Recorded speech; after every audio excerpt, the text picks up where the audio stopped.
Okay, let's talk about Pascal triangle 2. So Pascal triangle 2, you need to return list of integer, right? 118 is list of integer, but the idea is pretty similar. So you definitely need to insert one at index 0, right? So if you use a linked list and using the at first, you only take all of 1.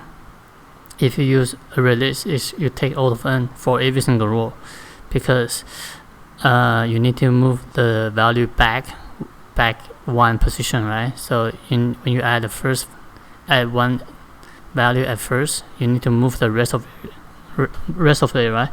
So that's the idea. So I'm going to explain what happens. So if n equal to 2 right now, right? When n equal to 3, right, I add 1 at first. Now the current value is 1 1, right? Now I'm going to use my trick. So I equal to 1, and then I can say I plus 1 instead of size minus 1, right?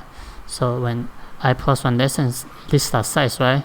So this is valid, right? Y equal to 1, and then 2 is less than 3, right?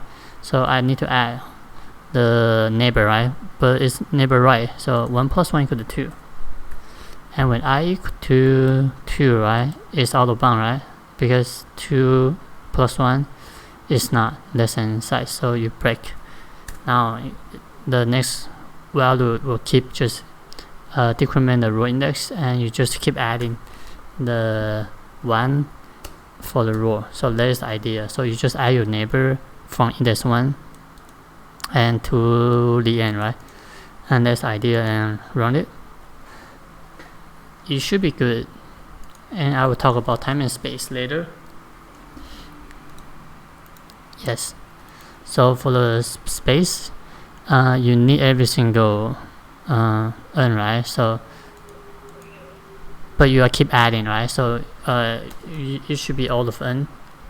Why? For example, n equal to 3. N equal to 3, the size is 4, right?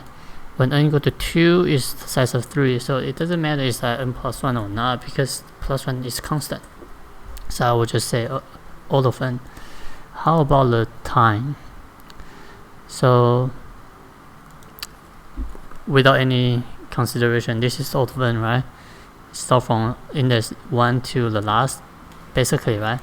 And this is number, so I would say all of num.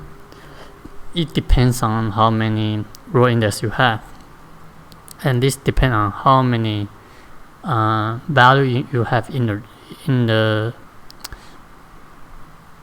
row value, right? So if the row value is 3, so the n should loop 2 or 3 times, right? So all of num time n is the worst case.